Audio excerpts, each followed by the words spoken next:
سورہ انعام کی 7 آیتوں کے بعد یہ پورا سورہ انعام ایک ساتھ تو نازل نہیں ہوا. قرآن کریم کے چھوٹے سورے ایک ساتھ نازل ہوئے ہیں، بڑے بڑے سورے جو ہیں وہ ٹکڑوں ٹکڑوں میں آئے.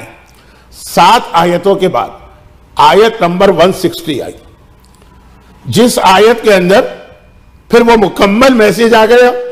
اور جو شروع کی آیت تھی قُلْ تَعَالَوْا اَتْلُوا مَا حَرَّمَ رَبُّكُمْ عَلَيْكُمْ أَلَّا تُشْرِكُوا بِهِ شَيْئًا، خبردار شرک نہ کرنا. اس کی مزید تشریح سورہ انعام کی اس آیت نے کی ہے اور بہت اہم وہ تشریح. اچھا اب یہ آیت 160 ترجمہ عرض کر کے پھر اپنے موضوع کو کل رات کی مجلس سے کنیکٹ کروں. قل اے رسول کہہ دیجئے اِنَّ صَلَاتِ میری نماز.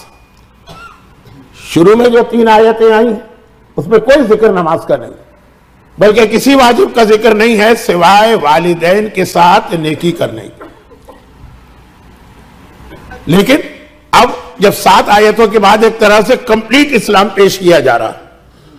اِنَّ صَلَاتِ میری نماز، اور خالی نماز کیوں، وَنُسُكِ میری تمام عبادتیں، اور خالی عبادتیں کیوں، مَحْيَايَ میری پوری زندگی، اور خالی زندگی کیوں، وَمَمَاتِي حتیٰ میری موت بھی. انسان کو اپنی موت کے حوالے سے بھی اسلام نے کوئی چوائس نہیں دیا. ایسا یہ کہ قرآن کہہ رہا ہے وَمَحْيَايَ وَمَمَاتِي، میری موت بھی اور میری زندگی بھی للہ رب العالمین، اس اللہ کے لیے ہے جو کائنات کا رب ہے. اس کے بعد یہ آیت ابھی 160 پہ، یہ آیت تو کمپلیٹ ہوئی، میسج کمپلیٹ نہیں ہوا. 161 لا شریک لہ، وہ اللہ جس کا کوئی شریک نہیں. یہ دوبارہ وہ چیز دوہرا دی گئی، بِذَالِكَ أُمِرْتُ، یہ ہے اسلام. اب وہ جو 3 آیتوں کی تلاوت کی جا رہی تھی وہ جو پہلا انٹروڈکشن، اور اس آیت نمبر 161 کے اینڈ میں کمپلیٹ اسلام. بِذَالِكَ أُمِرْتُ، مومن کا صرف ایک طریقہ ہونا چاہیے. فلاں کام کیوں کر رہے ہو، آیت کہہ رہی بِذَالِكَ أُمِرْتُ، میری زندگی اس اللہ کے لیے، اس نے مجھے اس کام کا حکم دیا تھا. وَأَنَا أَوَّلُ الْمُسْلِمِينَ. اجا اقبال کا بہت ہی مشہور فارسی کلام ہے، مسلم اول شاہ مرداں علی، مولا کو مسلم اول. اور قرآن کی اس آیت کے اندر اللہ کا رسول اپنے بارے میں کہہ رہا ہے انا اول المسلمین. جب اللہ کی بات ہوتی ہے تو رسول پہلا مسلم ہے، اور جب اللہ اور رسول کی ملا کے بات ہوتی ہے تو علی پہلا مسلم ہے. اب پہلے مسلم سے کیا مراد، کہ کلمہ پڑھا، اسلام قبول کیا؟ نعوذ باللہ، اس سے پہلے مسلمان نہیں تھے. نہیں، یہاں اسلام کے وہی معنی ہیں جو پہلی مجلس میں نے ذرا سی وضاحت کی. سر تسلیم خم کرنے والا، صرف یہ دیکھنا ہے کہ حکم خدا آ گیا، سب سے پہلے اس حکم خدا پہ عمل کرنے والا میں ہوں. اس کی تشریح بہت زیادہ ہو جائے گی، لیکن پورا اسلام یہ اتنا ایک کیپسول میں بند کر دیا گیا. اسلام کیا ہے، بِذَالِكَ أُمِرْتُ وَأَنَا أَوَّلُ الْمُسْلِمِينَ. بس یہ دیکھنا ہے کہ اللہ کا حکم کیا ہے، اور جو حکم ہے آنکھیں بند کر کے، کوئی آرگومنٹ نہیں، کوئی ڈیبیٹ نہیں، کوئی بحث نہیں، کوئی ایکسکیوز نہیں، کچھ اپنے پریکٹیکل پرابلم نہیں، آنکھیں بند کر کے اس کے اوپر عمل کرنا. اچھا یہ آیت سورہ انعام کی ہے اور ان آیتوں کے فوراً بعد آئی. یہاں پر میں ذرا سی پہلی مجلس کی ایک ایگزامپل کو، میں نے اس پہلی مجلس میں ایگزامپل بھی نہیں دی تھی، بہت مشہور، لیکن بتانا چاہ رہا ہوں کیونکہ کسی نے کہا کہ ذرا واضح کر دے. جلال الدین الرومی، فارسی کا سب سے بڑا شاعر بھی کہا جاتا، مثنوی لکھی ہست قرآ در زبان پہلوی، جس کے بارے میں یہاں تک کہا جاتا ہے کہ یہ فارسی زبان کا قرآن ہے.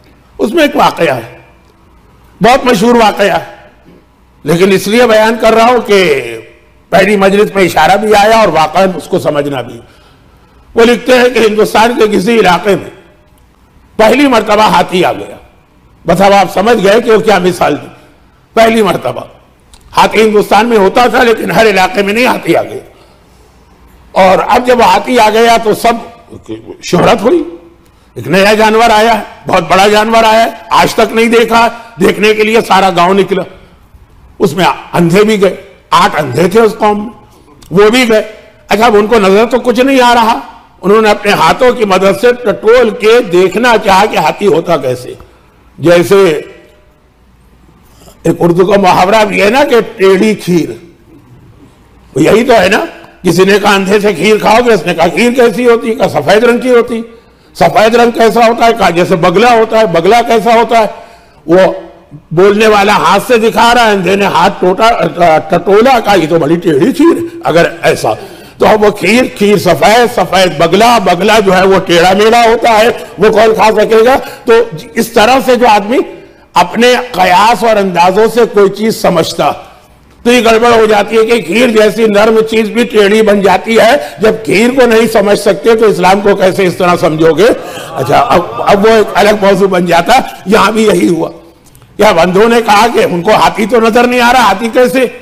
قریب گئے، ایک کے پاس ہاتھی کی ٹانگ آ گئی، اس نے کہا ہاتھی پلر کی طرح ہوتا، اور دوسرے کے پاس ہاتھی کا پیٹ آ گیا، کہا وہ دیوار کی طرح ہوتا، اور کسی کے ہاتھ میں ہاتھی کی دم آ گئی، کہا وہ رسی کی طرح ہوتا. اب ہر آدمی صحیح بھی ہے اور ہر آدمی غلط بھی ہے کہ ایک جز کو دیکھ کر، ایک پارٹ کو دیکھ کر، ایک حصے کو دیکھ کے آپ فیصلہ نہیں کر سکتے. بچے کھیل کھیلتے ہیں، کیا کہتے ہیں اس کو؟ جگسا پزل. وہ ٹکڑے ہوتے ہیں، سب کو ملائیے گا تو ایک صحیح چیز بنے گی. اس کے 5 6 7 پیسز اٹھا لیں گے، آپ سمجھ ہی نہیں پائیں گے کہ یہ کیا چیز ہے.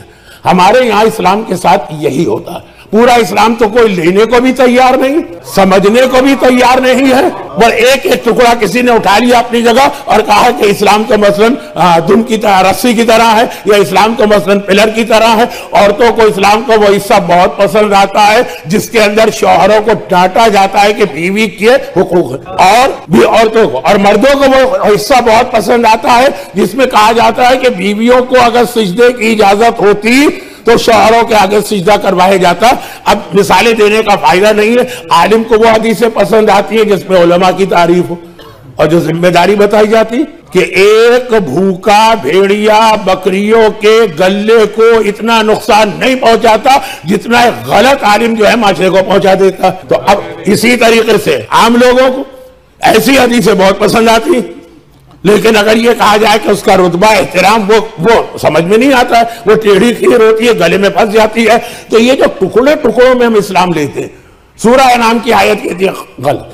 کہہ دو میری پوری زندگی، میری موت اللہ کے لیے ہے، انا اول المسلمین. جو وہ کہے گا مجھے آنکھیں بند کر کے اس پہ عمل کرنا ہے اور